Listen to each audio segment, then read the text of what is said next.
pessoal, então nós vamos aqui com mais um capítulo do nosso curso de criacionismo e hoje nós vamos falar sobre o Jardim do Éden e a queda. E é bem importante que a gente, antes de começar a falar qualquer coisa, a gente leia o texto. Olha só. E plantou o Senhor Deus um jardim no Éden, na direção do Oriente, e pôs nele o homem que havia formado. Do solo fez o Senhor Deus brotar toda a sorte de árvores agradáveis à vista e boas para o alimento, e também a árvore da vida no meio do jardim e a árvore do conhecimento do bem e do mal. Então você vai encontrar esse texto lá em Gênesis, capítulo 2, versículos de 8 a 9, e é sobre isso aqui que a gente quer falar hoje. Vamos falar um pouquinho desta parte importantíssima dentro do criacionismo, que é o Jardim do Éden e a queda. Vamos ver como é que vai se dar isso aí daqui para frente.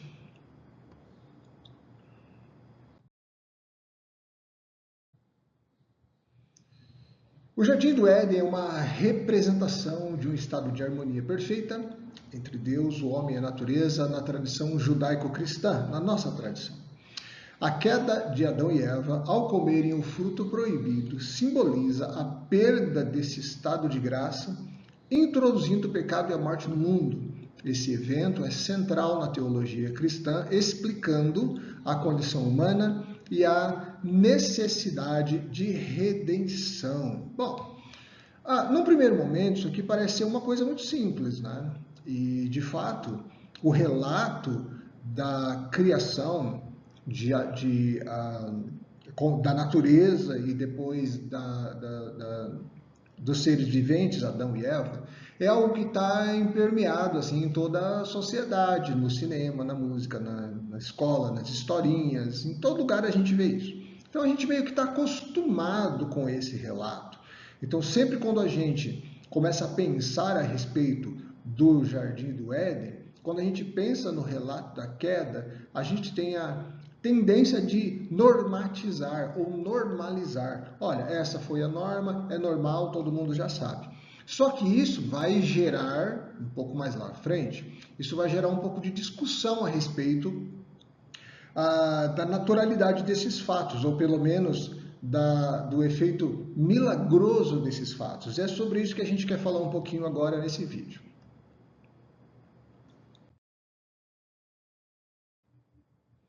Bom, hoje nós veremos o seguinte: as características do Jardim do Éden, coisa simples, a gente só precisa de dar uma passada, lembrando que esses pontos que a gente vai ver aqui, o primeiro e o segundo, esses tópicos eles vão trabalhar na ideia da nossa cosmovisão cristã. A gente tem trabalhado todas as aulas a nossa cosmovisão, para que a gente possa ter a nossa visão de mundo, nosso fundamento de existência bem embasado nas escrituras. Aí a gente dá uma olhada no que as outras pessoas dizem, ok? Então a gente vai primeiro falar das características do Jardim do Éden, depois nós vamos falar da queda e as suas consequências, depois nós vamos falar sobre a perspectiva criacionista sobre a queda e, por último, vamos fazer uma conclusão a respeito disso tudo aqui. Vamos dar uma olhadinha como é que vai ficar tudo isso.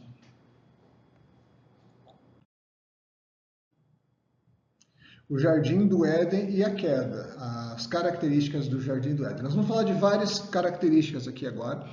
E não precisa a gente parar para comentar muito. Então isso aqui são coisas que a gente já conhece, a gente precisa somente de falar e deixar seguir. Você vai ver que isso aqui já são coisas que você provavelmente já ouviu, você já conhece, já viu o pastor, o seu pastor pregar, você já estudou isso em outros lugares, você já ouviu várias pregações, mensagens, isso está nas músicas cristãs, então não tem muito problema com isso. Basicamente vai ser só uma leitura mesmo, só para a gente relembrar isso aqui, tá bom?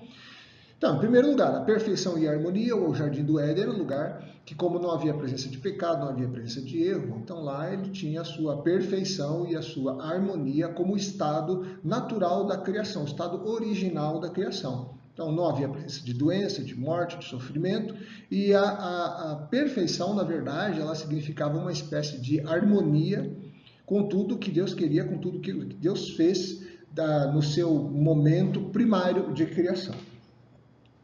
A abundância, o jardim era repleto de árvores frutíferas, rios, animais, provendo tudo que Adão e Eva precisavam para viver. Adão e Eva, entende-se, a partir deles, toda a humanidade. Deus criou o ambiente perfeito para que o homem pudesse viver, se estabelecer, criar sua família e a humanidade pudesse se desenvolver sobre a face da terra. Uma outra coisa é que Adão e Eva viviam em comunhão direta com Deus. Comunhão direta aqui significa que eles tinham acesso a Deus. Ou melhor, Deus dava acesso a eles. Essa é uma afirmação muito fácil de se ver, de se entender, lendo ali aqueles capítulos primeiros ali da Bíblia. E por último lugar, a gente vê que era uma característica a pureza. Por quê? Porque o texto diz que eles estavam nus e não se envergonhavam. Então não havia ainda a ideia, a presença do mal que manchava, né? Que iria deturpar aquele estado original que nós chamamos de pureza, onde o homem não tinha do que se envergonhar, tá bom? Então vamos lá, vamos para o próximo passo. O Jardim do Éden traz importantes lições aqui para a gente, dentro da nossa, vamos dizer, comunidade evangélica, né? A gente, como igreja, nós temos algumas lições que estão enraigadas na nossa fé, na nossa cultura, na nossa vida. A primeira delas é que o estado original da humanidade representa o estado, na verdade, de um momento, esse estado original, é a ideia de não haver pecado, no estado de perfeição e inocência. Então, todos nós sabemos que antes da queda, esse era o ambiente em que Deus criou. Essa perfeição, que a gente já falou aqui, que se traduzia em harmonia com Deus, excluía o mal, excluía o pensamento do mal, a existência do mal. Esse estado original da humanidade, a gente pode dizer que é o estado de inocência. Ainda não se teria conhecimento do mal, né? Okay? Também a perda da inocência. Outra lição importante, explica a perda da inocência a partir da entrada do pecado no mundo, sem maiores problemas. A esperança de restauração para os cristãos evangélicos. O Éden representa a esperança de um dia sermos restaurados, né? Voltarmos àquela comunhão perfeita com Deus que a gente tanto deseja, né? A gente vai vivendo no dia a dia e vendo a consequência do pecado, como o mundo, as pessoas, a humanidade se comporta, né? Quais são as consequências da queda, e a gente tem lá no fundo do coração aquele desejo de voltar para o Éden, voltar para aquele lugar onde a inocência dominava tudo, né? Tá bom? Muito bem, vamos um pouquinho mais à frente ainda.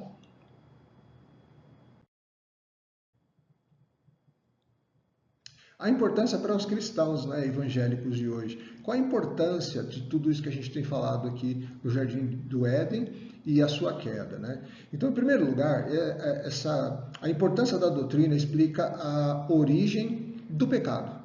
Então, como nós já temos falado, ajuda a entender a origem do pecado e as suas consequências para a humanidade. Tranquilo, né? Isso aí você também não tem grandes problemas para entender. Revela o plano de Deus, mostrando um plano de fundo de Deus para a salvação da humanidade através de Jesus Cristo. E depois, em terceiro lugar, incentiva a busca pela santidade, entendendo que isso é uma espécie de inspiração para os cristãos a buscar a santidade, a viver de uma forma que agrade a Deus, antes de mais nada. Ok?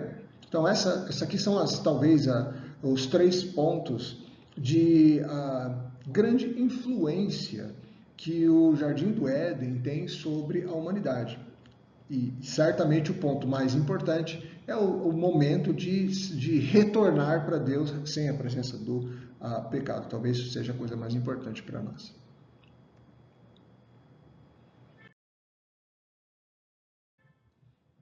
Muito bem. Em resumo, o Jardim do Éden é um conceito central na teologia cristã evangélica, representando tanto um lugar físico como um estado espiritual ideal. As duas coisas estão lá. Um lugar que realmente existiu ou existe, né? Tem uma discussãozinha teológica sobre isso, a questão de se ele ainda está lá naquele lugar que, após a expulsão de Adão e Eva, ele foi guardado, selado, mas ao mesmo tempo também é um estado espiritual que nenhum de nós conhecemos, não sabemos o que é, por isso que ele é chamado de ideal, né? Essa é a ideia. Então, a história da queda, da expulsão do Éden, ele é fundamental para entender a condição humana e a necessidade da salvação em Jesus Cristo. Até aqui tudo bem, como eu disse, nós não teríamos grandes problemas para entender isso. A partir de agora, a gente vai começar a ver um pouquinho mais por dentro, vamos descer um degrau a mais para poder entender bem o que o criacionismo tem a dizer a respeito dessa doutrina.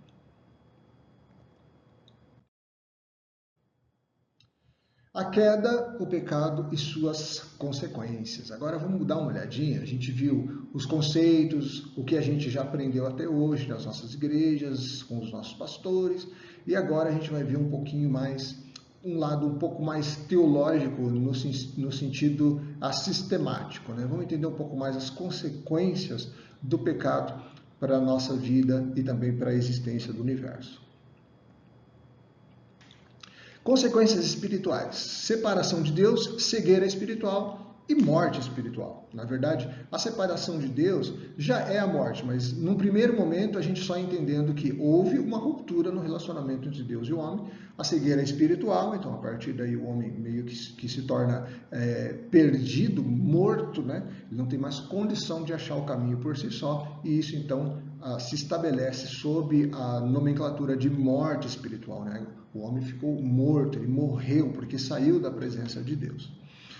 As consequências físicas: sofrimento e morte, trabalho árduo e relações quebradas. Tudo isso está lá no relato em Gênesis 3, são as consequências que vieram após a queda. E depois, por último, as consequências também sociais, né? Injustiça e desigualdade, que começa lá e a gente vê aqui hoje como se estabelece. Conflito na sociedade, a gente vê como começa lá e como se estabelece hoje, e depois a corrupção generalizada, que a gente nem precisa mais de falar muito, gastar tempo sobre esse assunto, né? Muito bem, então, com essas consequências naturais, a gente vê como que nosso mundo e a nossa sociedade, nosso bairro, nossos relacionamentos estão se portando hoje após esse momento da queda. Muito bem, e agora vamos dar uma olhada sobre a perspectiva criacionista, como que fica a ideia da queda. Lembra que o criacionismo também já tem a ideia de tudo isso que a gente acabou de ver. Eles já passam por esses filtros, mas eles agora vão começar, dentro do criacionismo, a gente vai agora começar a olhar como que isso se relaciona, primeiro do ponto de vista da cosmovisão e depois, descendo um pouco mais, também com relação ao que a ciência pode dizer ou pode fornecer de argumento para toda essa ideia de criacionismo. Ok? Vamos lá então. A primeira argumentação é a respeito da segunda lei da termodinâmica, a entropia. Você já estudamos, você já sabe, já entende o que significa a segunda lei da termodinâmica, a entropia, e tanto o Norman Geisler quanto o Peter Bocchino, que está lá a gente já estudou esse livro, está lá na nossa bibliografia aqui do material, e a gente já falou bastante sobre ele, esse livro, Fundamentos Inabaláveis. É muito importante que você leia, que você entenda bem a argumentação deles lá, porque eles estão abordando essa ideia do criacionismo, como uma apologia, estão fazendo a apologética, ou seja, a defesa da fé através da argumentação filosófica, científica e por aí vai. Abordaram igualmente a entropia de forma a integrá-la a uma visão de mundo cristã. Os autores utilizam conceitos da física para sustentar suas argumentações teológicas. Então, essa é a primeira argumentação. Na segunda da argumentação, a gente vai ver que é um pouquinho mais específico, a entropia como uma evidência da queda. A segunda lei da termodinâmica, deixa eu pegar aqui o meu pointer. A segunda lei da termodinâmica, que postula o aumento inevitável da entropia, lembra, a entropia, degeneração do universo em sistemas isolados, ou seja, o universo está se deteriorando, ele não vai melhorar, ele vai piorar, né? Em todos os sentidos. Como uma evidência da queda descrita na Bíblia. A crescente desordem no universo seria um reflexo direto da maldição sobre a criação após o pecado original. cabe muito bem entender que após o pecado, o estado de perfeição começa em estado de degeneração, com a ideia, o princípio, né, uma lei da física, que é a entropia. É essa argumentação aqui do Norman Geisler e do Peter Book. Muito bem. Um universo em decadência. A entropia, para os autores, seria uma manifestação física da deterioração do universo, um processo iniciado com a queda que continua até os dias atuais. A morte, o sofrimento e a desordem presentes no mundo seriam consequências diretas desse processo de degeneração. Então, como a gente acabou de falar, isso aqui bate, você pode ver que tem uma sequência que você fala, não, isso aqui não está forçando nada, a gente está apenas dizendo que caberia de uma forma bem tranquila, sem maiores forçações de barra, né? Traduzindo aqui para o nosso dia a dia. Um estado de perfeição, antes da queda, o universo seria um lugar perfeito. Assim a Bíblia descreve quando Deus diz que no final de cada dia, Deus disse que era bom. Nós já aprendemos que essa ideia é que é completo, não tem necessidade de se acrescentar nada, logo era um estado de perfeição. Que estado de perfeição era esse? Sem sofrimento e sem desordem. A entropia, nesse estado inicial, seria mínima ou inexistente. Ok? Introdução da desordem. Com o pecado, a ordem perfeita da criação foi rompida e a entropia começou seu processo. A morte e a decadência entraram no mundo como resultado da desobediência de Adão e Eva. Ok? Então, basicamente, a argumentação ela está em cima da entropia como um processo físico da degeneração causada pela entrada do pecado naquela perfeição original de Deus. Ok, mas nós estamos colocando aqui essa argumentação segundo aquilo que foi descrito lá no livro Fundamentos Inabaláveis, né, do Norman Geisler e do Peter Bocchino, mas tudo isso bate e a gente não tem grandes problemas para entender isso. Mas é claro que também há refutação. Lembra, quando a gente fala disso, a gente está criando um sistema teológico ou filosófico. Eu sempre digo isso nas nossas aulas. Acontece que, mesmo que seja um sistema bíblico, teológico e filosófico, esses sistemas também têm os seus problemas. Assim como a gente olha a argumentação científica e encontra os problemas dentro dessa argumentação não Deus, os que defendem os ateus e têm toda uma defesa da argumentação da ciência, olham para dentro do criacionismo e também encontram falhas no sistema, porque lembra, sistemas são todos falhos, não existe sistema perfeito. Se o sistema for perfeito, ele vai passar a se chamar uma lei, ele vai virar algo que ninguém pode contestar. Então, se há contestação, é porque ainda está num estado de teoria. Então, a gente está batendo muito sobre isso aqui no nosso curso, ok? Então, a primeira argumentação, vamos dizer assim, contrária, que se faz é a simplificação da física. A ideia seria, estão simplificando demais. Os autores fazem uma simplificação da segunda lei da termodinâmica, aplicando-a de forma direta a um contexto teológico. Então lembra quando a gente sempre fala que tem que desplugar um assunto para plugar o outro? É isso que eles estão falando aqui, ó. Aplicando de forma direta uma lei da termodinâmica, uma lei da física, diretamente a um contexto teológico. Contextos diferentes, física, ciência, teologia. A física, no entanto, é um campo complexo com nuances que não podem ser capturados por essa interpretação. Então lembra que quando nós fazemos esse tipo de argumentação, nós não estamos argumentando dentro do campo da ciência, nós estamos apenas dizendo que tudo que se tem de comprovado, como por exemplo a lei da termodinâmica, que não é mais uma teoria, uma lei, ela atua mesmo que você não queira, que você não goste, essa lei pode casar, pode se adequar facilmente ao relato bíblico. Nós estamos dizendo que é isso, nós estamos dizendo que se adequa facilmente, fácil de se compreender. Okay? Por quê? Porque voltando de novo àquilo que a gente já disse bastante, a teologia, a nossa fé, nossa crença no relato bíblico não depende de comprovação, porque a natureza da fé é justamente não precisar de comprovação. É a prova única das coisas que a gente entende, das coisas que a gente acredita. É a fé. Nós não precisamos de um processo científico para poder acreditar. Okay?